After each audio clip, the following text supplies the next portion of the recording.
हाय नमस्कार दोस्तों। और इंतज़ार कर रहे हैं, आज तारीख हो गई है 12 अगस्त 2025। और ये क्वेश्चन ना कई बार आप लोग कमेंट्स में पूछते हो, मैं कोशिश करता था शॉर्ट में आंसर देने की। अपने क्लाइंट्स को तो खैर बताई थी, और मेरे पास देखो क्लाइंट भी वही आता है जिसको ये सब समझ होती है, राइट। और फिर लास्ट में बात करेंगे कि लाइफ अगर इतनी सिंपल है तो फिर आपको काउंसलर की ज़रूरत ही क्या है, या एजेंट की। ठीक है, सबसे पहले आपने पेपर दिया। अब अभी तक खासकर जो 2025 के एस्पिरेंट है, आपको समझ में आ गया होगा। आप देख रहे हो कि यूपी का फॉर्म खुला, हरियाणा का खुला, हिमाचल का, तमिलनाडु का, आंध्रा का, तेलंगाना का और एमसीसी था। कुछ कॉलेज हैं जो एमसीसी में हैं, कुछ कॉलेज हैं जो हरियाणा में हैं, कुछ कॉलेज हैं जो हिमाचल में है, कुछ यूपी में है, कुछ उत्तराखंड में है कि नहीं। नॉर्मल सीटें हैं, एनआरआई सीटें हैं। एनआरआई में कई किसी जगह पे सिर्फ एनआरआई चाहिए, जैसे कि पंजाब अभी भी एमसीसी ने कई बार पलटियाँ मार ली हैं, बिहार ने लेटेस्ट मार ली है, हरियाणा में ना स्पॉन्सर चलेगा, उत्तराखंड अभी इंतज़ार कर रहा है, राजस्थान में ना स्पॉन्सर चलेगा। वो सब रूल आपको अब तक पता चल ही गए, बट शायद अभी भी आपको क्लैरिटी नहीं है कि सीट एलोकेशन कैसे होती है और कितने सिंपल तरीके से होती है। क्योंकि ना आप लोग हमेशा ये पूछते हो कि सर किस नंबर पे क्या सीट मिलेगी, मिलेगी कि नहीं मिलेगी। वो मैं ज़रूर बताता हूँ, पर बताने का पर्पज़ ये होता है ताकि आपने अपनी बाकी की प्लानिंग कर लो। इसका मतलब ये नहीं होता कि चॉइस फिलिंग में आप वो कॉलेज डालोगे ना जो आपको मिल नहीं सकते, या आपके 80% चांस हैं, क्योंकि उससे ना कोई इम्पैक्ट नहीं पड़ता उस कॉलेज पे जो आपको पूरी तरह मिलने वाला है। वही मैं आपको समझाने के लिए वीडियो बना रहा हूँ। और आपने ये भी देखा कि कल दोबारा यूपी की रिवाइज मेरिट लिस्ट आई, तो आप क्लियर हो गए। आपने पहले नीट का पेपर दिया था और फिर हिंदुस्तान में 30 काउंसलिंग चलती हैं, तो आपने डिसाइड करा कि आपको किस काउंसलिंग में पार्टिसिपेट करना है, किस में नहीं करना है, डिपेंडिंग अपॉन कि कौन से आपके ड्रीम कॉलेज हैं। तो बिल्कुल एग्जांपल अभी यूपी से लेते हैं, जहाँ एनआरआई का चक्कर है ही नहीं। यूपी में टोटल 35 कॉलेज है इस बार, ठीक, क्योंकि एक एनसीआर है जो बैन हो गया, बंद है, जिसमें फ़िलहाल 30 नॉर्मल कॉलेज हैं और 5 माइनॉरिटी कॉलेज हैं, है कि नहीं। 5 में से 4 मुस्लिम माइनॉरिटी है और एक जैन माइनॉरिटी है। शारदा अभी इसी लिस्ट में है और सुभारती भी। अब आप सबको पता है मेरिट लिस्ट आ चुकी है। यूपी के मेरिट लिस्ट में समझ लीजिए 20,000 लोग हैं, है ना। आप सब देख पा रहे हैं, आपको पता चल गया कि मेरी रैंक क्या है। तो इस 20,000 एक से लेके 20,000 तक है। और अभी हम कोई कैटेगरी की बात नहीं कर रहे, बिल्कुल ऑल इंडिया रैंक। आपने देखा होगा जो स्टेट मेरिट लिस्ट की रैंक है, it is based on pure all India rank. तो यूपी का जो नंबर 1 है वो ऑल इंडिया में शायद नंबर 4 पे हो सकता है, नंबर 8 पे मुझे भी ध्यान नहीं। बट जिन लोगों ने यूपी में रजिस्ट्रेशन करके सिक्योरिटी डिपॉजिट जमा करा, उसमें एक बच्चा है जो हाईएस्ट ऑल इंडिया रैंक पे है कि नहीं। फिलहाल उसको नंबर 1 की मेरिट मिली हुई है, करेक्ट। अभी SC ST OBC से कोई फ़र्क नहीं पड़ रहा, और नीचे 20,000 आ गए। ऑफकोर्स इन बच्चों में कुछ यूपी डोमिसाइल हैं, कुछ यूपी डोमिसाइल नहीं है।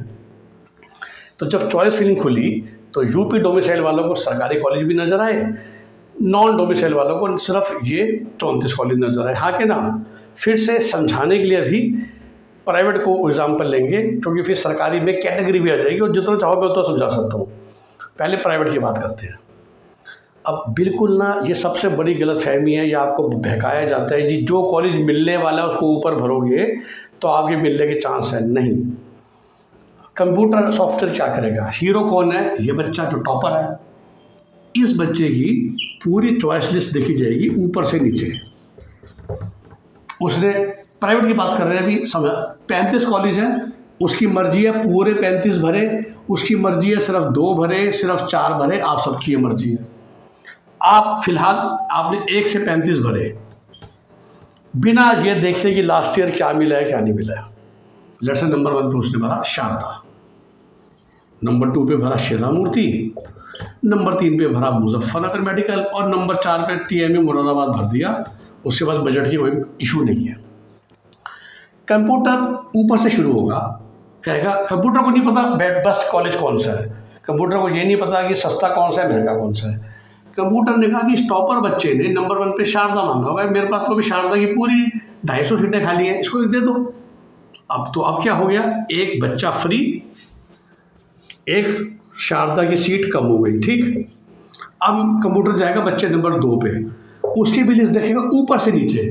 लेट्स से ये बच्चा ना गोरखपुर का रहने वाला है, जबकि रैंक 2 है, इसे कुछ भी मिल सकता है, और उसका मन ही है उसे नंबर 1 पे रखा हुआ है बाबा गोरखनाथ, वो रख सकता है। ठीक है जी। एक और बच्चा फ्री, एक बाबा गोरखनाथ की सीट कम हो गई डेटाबेस में, है ना, क्योंकि इस बच्चे ने मन से गोरखनाथ मांगा। भरे इसने भी पूरे 35 हैं, या इस बच्चे ने खाली 24 कॉलेज ही भरे हैं, मैं 24 के 24 स्कैन करूंगा ही नहीं। और सीट भी आपको एक बच्चे को एक राउंड में एक ही मिलती है। भाई जो तूने नंबर 1 पे मांगा वो तो अवेलेबल था ही, ले ले। इस तरह पहले 200-250 बच्चों में समस्या नहीं है। अब आगे बच्चे नंबर 300 पे, सिर्फ 300 की बात करूँ मैं, इसमें भी नंबर 1 पे शारदा भरा था, लेकिन इससे पहले भी समझ लो 299 बच्चों में से 240 बच्चों ने या 260 बच्चों ने शारदा भरा था, या 250 बच्चों ने, तो शारदा की सीटें तो खत्म हो गई। अब इसका नंबर 2 है शीरा मूर्ति, उसकी तो अभी सारी सीटें बची हुई हैं, इसको अब दे दो, तो 300 नंबर वाला बच्चा फ्री हो गया, और एक शीरा मूर्ति की सीट कम हो जाएगी डेटाबेस में, क्योंकि टोटल जितने कॉलेज की सीटें हैं उतनी तो मैं लोकेट करूँगा ना कंप्यूटर। अब तो ये समझिए, अगर वो शीरा मूर्ति को 1 पे डालता या उसे 2 पे डाला है ना, तो उसको शीरा मूर्ति मिलने के चांस सेम ही है।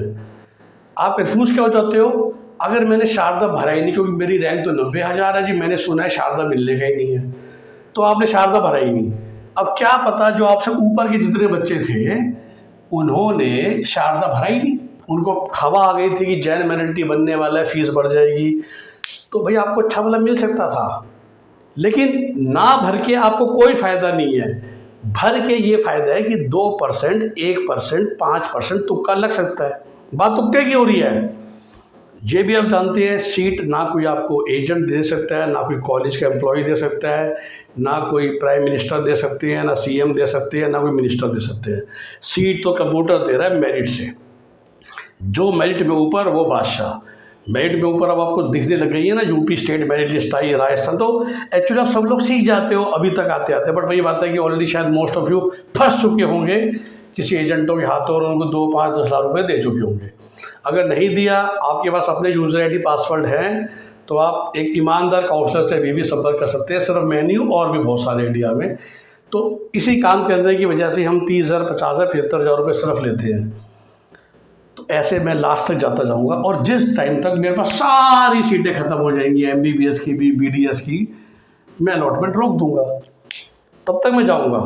मुझे नहीं पता कोई 18,000 बच्चा आया, सारा MBBS ख़त्म हो गया, पर उससे नीचे BDS भी भर रखा है, किसी ने BDS ऊपर भर रखा है, कोई ऐसा भी बच्चा हो सकता है 6,000 रैंक का, उसको MBBS मिल सकता था। अभी मैं स्टेट मेरिट की बात कर रहा हूँ, पर उस बंदे ने नंबर 1 पे डाल रखा है BDS, उसका परिवार में कोई BDS डॉक्टर है, उसको कर दी BDS है, तो मैं उसको BDS की उस कॉलेज की सीट दे दूँगा। तो एलोकेशन ऊपर से नीचे आपकी चॉइस, बच्चा बाय बच्चा, ये याद रखना है। आप सबको सबसे बड़ी गलतफहमी पता क्या होती है कि ये कंप्यूटर ना 5,000 बच्चों को इकट्ठे उठाएगा और इन सबको चॉइस 1 दे देगा। लेकिन उस चॉइस 1 में क्या होगा कि जहाँ पर क्लैश हो गया है, अब 5,000 में से तो 3,000 बच्चों ने शारदा भरा नंबर 1 पे, तो 250 को तो मिल जाएगा, बाकी खाली रह जाएंगे, और चूंकि उन्हें नंबर 1 पे शारदा भरा है, उनको पेनल्टी लगेगी। तो ना चॉइस फिलिंग कोई आर्ट है ही नहीं। चॉइस फिलिंग सबसे सिंपल काम है, ऊपर से नीचे आपकी चॉइस। अब मैं बाबर शब्दों क्यों बोलता हूँ आपकी चॉइस, जैसा मैंने भी समझाया, कोई दिल्ली में रहने वाला है, वो शारदा के बाद नंबर 2 पे नॉर्थ इंटरनेशनल भरता है। नॉर्थ इंटरनेशनल के बारे में मैं ज़्यादा नहीं बोलना चाहूँगा वीडियो में, लेकिन वो कोई नंबर 2 पे आने लायक तो बिल्कुल है नहीं in terms of quality, but Delhi से आके रहने वाले कहते हैं जी हमें चलेगा, हमें तो बच्चे को रोज़ शाम को मिलने जाना है, तो वो नंबर 2 पे नॉर्थ इंटरनेशनल भर देते हैं। जैसा मैंने कहा, कोई गोरखपुर साइड पे रहने वाला है, वो नंबर 1 पे गोरखपुर भर देता है, कहता है मानता हूँ मैं कि नया कॉलेज खुला, पर हमें तो घर के बगल में पढ़ना है। तो इसलिए ऊपर से नीचे ये जो क्वालिटी की लिस्ट है ये भी चेंज हो जाती है। कोई कहता है कि मैंने सिर्फ 75 लाख के कॉलेज भर दिया, तो मैं कहता हूँ 34 में से ना जो भी 75 लाख 35 में से जो भी ज़्यादा बजट वाले हैं उनको हटा दो इस लिस्ट में से। कोई कहता है जी मुझे मुस्लिम माइनॉरिटी में नहीं जाना, उनको हटा दो। कोई कहता है मुझे उस क्षेत्र में नहीं जाना, हटा दो। कोई कहता है उस क्षेत्र में ही जाना है, सिर्फ उसको रख लो। और उसके हिसाब से हर इंडिविजुअल की इसलिए अलग लिस्ट बनती है, ऊपर से नीचे। मैं बार बार कहता हूँ top to bottom, as per your choice. आप क्या चाहते हो? तो इसमें ऐसा बिल्कुल नहीं होगा कि जो कॉलेज मिलने वाला है उसको ऊपर रखें। आई होप क्लियर हुआ है सब। ऐसे यूपी में हो रहा है, ऐसी हर जगह हो रहा है। राउंड 2 तक कोई समस्या नहीं होती। मैं ये बताता हूँ सरकारी में क्या होता है। बच्चे अब कॉम्प्लिकेशन डालता हूँ। सरकारी में ना कैटेगरी की भी आ जाती है। लेट्स से रैंक 1 SC है, उसने नंबर 1 पे मांग रखा है KMU लखनऊ, तो उसको एक सीट मिल जाएगी KMU की, पर SC की नहीं मिलेगी, अनरिजर्व मिलेगी। तो आपको पता होना चाहिए कि it is not called general seat, it is called unreserve seat. तो फिर कंप्यूटर क्या करेगा, एक KMU की सीट ख़त्म, एक बच्चा ख़त्म, लेकिन KMU की SC सीट कम नहीं हुई है, अनरिजर्व कम हुई है, मतलब SC कोटे की भी सारी सीटें बची हुई हैं। और इसी तरह वो बच्चा पे बच्चा आगे जाएगा।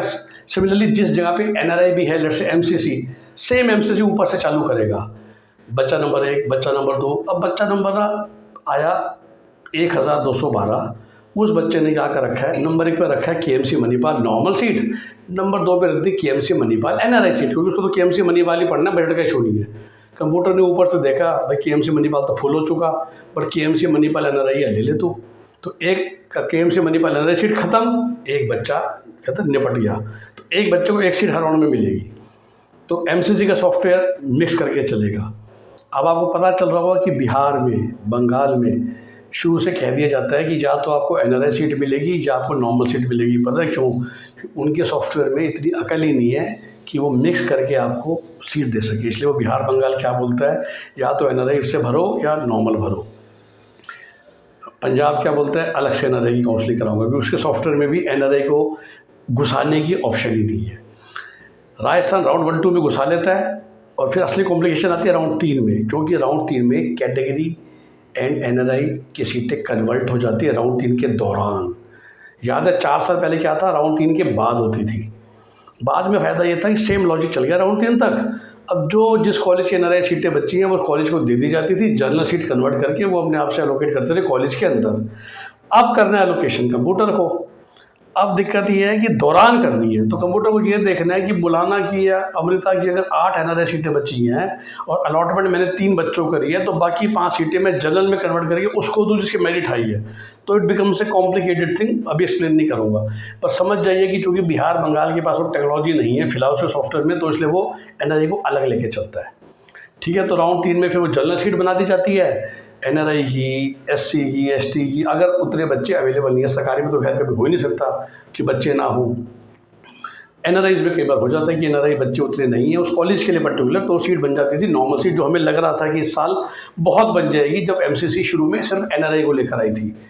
लेकिन जैसे NRI स्पॉन्सर्ड आ गया, ये बात मैं इस वीडियो के माध्यम से बता दूं, अब बहुत कम उम्मीद है कि राउंड 3 में एक्स्ट्रा सीटें आएंगी। जो मैंने वीडियो बनाया था 20 दिन पहले, क्योंकि तब यही था ना कि सिर्फ NRI बच्चे अप्लाई करेंगे, सो सारी NRI की सीटें 80% खाली रह जाएंगी, क्योंकि NRI तो बहुत ही कम होते हैं।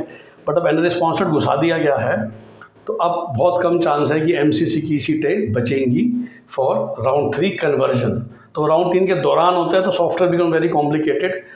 यूपी में NRI है ही नहीं, उत्तराखंड भी इसलिए अलग से काउंसलिंग करा रहा है, पंजाब अलग से, हिमाचल फिर भी इकट्ठे कराने की हिम्मत करता है, और MCC करता है, हरियाणा करता है, क्योंकि इनका सॉफ्टवेयर बढ़िया है। ठीक है ना, ये उस चीज़ को कॉम्प्लिकेशन को हैंडल कर पाता है। कर्नाटका भी राउंड 2 में ही कन्वर्ट कर देता है NRI को, अदर कोटा भी, है ना। तो ये है ब्रॉडली प्रोसेसेस। अब आप कहोगे सर इतनी लाइफ सिंपल है तो एक काउंसलर की क्या ज़रूरत है। अब चॉइस फिलिंग नहीं समझ गए, तो जब मैं बार बार कहता हूँ चॉइस फिलिंग तो आपके हाथ में है ना। कोई राजस्थान के 12 अगर प्राइवेट कॉलेज है, आपको कोई ज़रूरी नहीं कि 12 के 12 भरो, तो बच्चे देखते हैं कि 12 में से कौन सा कॉलेज मेरी बजट में है, वो मैं भरूँगा, वो मैं नहीं भरूँगा। जिस कॉलेज में बैंक गारंटी है सिस्टम है, वो आप नहीं भरोगे, आम बच्चा। तो इसीलिए जो बैंक गारंटी दे सकता है, जो ज़्यादा फीस दे सकता है, उसको कम नंबर पे भी सीट क्यों मिल जाती है, क्योंकि जो ऊपर वाले बच्चे हैं ना, वो खासकर वो कॉलेज तो भरते ही नहीं है, तो वो कॉलेज खाली रह जाते हैं। मतलब कई बच्चा ये कहता है कि मैं जी BTech कर लूँगा, लेकिन मैं बैंक गारंटी मेरे पास बहुत आते हैं, मैं 2 साल की इकट्ठी फीस दे ही नहीं सकता, या मैं बैंक गारंटी नहीं दे सकता। जो भी उस कॉलेजों की टर्म्स एंड कंडीशंस हैं जो बैंक गारंटी मांगते हैं, which are mostly Rajasthan, Bengal, Tripura colleges, Madhya Pradesh की NRI 50-50 लाख रुपए साल की fees, Karnataka other quota NRI 50 lakh fees, कौन दे सकता है। तो उन सब कॉलेजेस में डील होती है, सीट मेरिट से ही मिलती है। डील का मतलब ये होता है अगर आपको सीट मिल गई तो इस टर्म्स एंड कंडीशंस पे हम आपको फुलफिल कर देंगे, जिसके लिए आपसे कुछ एडवांस लिया जाता है। पर उसमें ये भी ध्यान रखिए कि फिर आप फंस जाते हो कि आपको उसी कॉलेज को ही अपने चॉइस में नंबर 1 पे रखना पड़ेगा। पता चला डील आपने किसी कॉलेज से कर रखी है, उसको नंबर 8 पे भर दिया, अब ऊपर का कॉलेज मिल गया, मिलना तो ऊपर से है ना, तो आपकी तो डील धरी की धरी रहेगी। इसलिए डील में हमेशा आपको वो डील वाला कॉलेज नंबर 1 पे भरना पड़ेगा। इसलिए आप डील भी ज़्यादा सारा एक कॉलेज से कर सकते हो एक पूरे साल में। आप ये ज़रूर कर सकते हो, रिस्क बचाने लगी एक डील मैंने हरियाणा से भी कर ली, वह तो है ही नहीं, एक राजस्थान से कर ली, एक मध्य प्रदेश से कर ली, और अगर हर जगह डील चल भी गई तो आप कहते हो मेरे 5-10 लाख डूब जाए तो डूब जाए, वो आपके हाथ ही होता है। तो ये ब्रॉडर प्रोसीजर है कि सीट एलोकेशन कहती होती है, मेरिट से होती है, वन बाय वन बच्चे के हिसाब से होती है, कोई इकट्ठे नहीं दिए जाते सबको, उसकी चॉइस वन। एंड अब हमारा क्या रोल है, देखिए मैं हमेशा समझाता हूँ, जो लोग सक्षम हैं, जिनके पास समय है, बहुत पढ़े लिखे हैं, वो सारा काम खुद कर सकते हैं। जनरली आपको काउंसलर चाहिए होता है, बच्चा तो 17-18 साल का ही है ना, ही कैन मेक मिस्टेक्स। हमारे कई क्लाइंट होते हैं 10-10 बार उठाना पड़ता है, उठ जाओ भैया OTP दे दो, क्योंकि हम ईमेल मोबाइल नंबर बच्चों का यूज़ करते हैं, क्लाइंट का। कुछ क्लाइंट जो होते हैं पढ़े लिखे नहीं है, माँ बाप थोड़ी किसानी पृष्ठभूमि से आते हैं या गाँव की पृष्ठभूमि से आते हैं, कई जगह माँ बाप पढ़े लिखे भी हैं, समझदार भी हैं, पर अपने अपने कामों में बिजी हैं। मेरे पास ऐसे क्लाइंट होते हैं कि सर हम सब कुछ खुद कर सकते हैं, लेकिन आप कर दीजिए, आप एक्सपर्ट हो, और जहाँ हम 1 करोड़ रुपये 1.5 रुपये खर्च करने वाले हैं, वहाँ पर आपके 50-75 हज़ार रुपये, लाख रुपये क्या मैटर करते हैं, 1%। लोग इसलिए फीस देते हैं। लंबी प्रोसेस है, कहीं पर आप अटक गए, कहीं पर कॉम्प्लिकेशन आ गया, कौन आपको जवाब देगा, उस बात की फ़ीस ले जाती है। कई बार आप लोग नाराज़ भी होते हो कि सर 2 क्वेश्चन पूछने हैं, दे बता दो। और मानिएगा ये सब जो सीखते हैं हम साल भर, उसी के तो खाते हैं ना। तो आपके लिए सिर्फ 2 क्वेश्चन हैं, बट वो 2 क्वेश्चन की वैल्यू 2,500 रुपये भी है, लाख रुपये भी है ना। अगर आपके पास 2 क्वेश्चन का जवाब होता तो आप हमसे पूछते ही क्यों।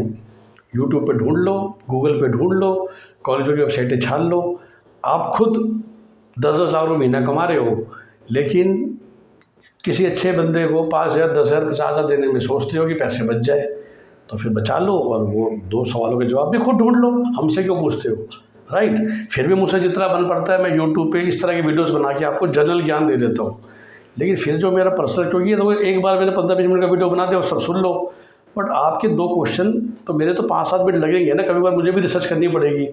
तो आपको लगता है कि भाई 2 ही क्वेश्चन की तो बात है, तो ऐसा नहीं चलता, और मैं सबके लिए कह रहा हूँ ये।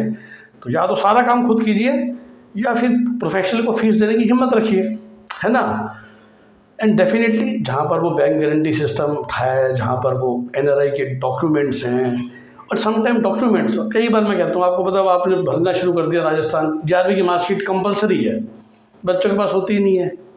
NRI के डॉक्यूमेंट में बहुत घुमाव हैं, बहुत कॉम्प्लिकेशंस हैं, होते ही नहीं है। ज्वाइनिंग करने जाते हैं तो पता चलता है कि 2 कागज़ कम है, 2 कागज़ ज़्यादा हैं। बस काउंसलर का यही काम है जी, हम 10 सालों से काम कर रहे हैं, तो आपको वो लास्ट मिनट पे झटका नहीं लगता।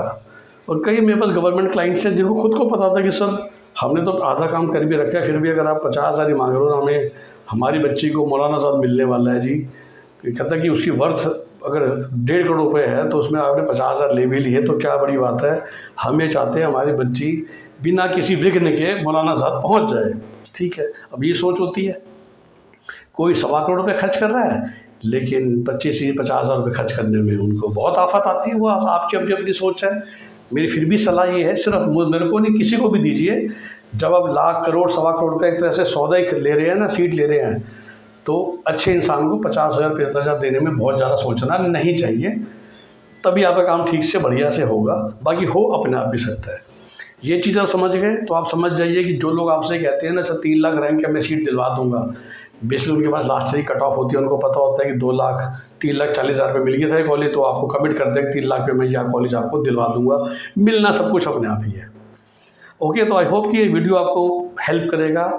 और as I finish this video, बस एक न्यूज़ भी आ गई है कि बिहार ने अपना एनुअल रिजल्ट रूल वापस ले लिया है, और अब सारी सीटें फिर से प्राइवेट बन गई हैं। दरबीस फीसें भी लास्ट ईयर वाली ही चलेंगी, और मोटा मोटी कट ऑफ भी। यही सब जानकारी है, हर रोज़ सुबह 10 नई जानकारी आती है, उनको लेना, उनको ग्रहण करना, उनको एनालिसिस करना, और फिर आपको सही गाइड करना कि आप 30 में से कितनी काउंसलिंग भरें, क्या भरें, कहाँ डिपॉजिट दें, कहाँ ना दें, कहाँ पर इम्पोर्टेंस है नहीं है, उसी बात की हमारी फ़ीस होती है।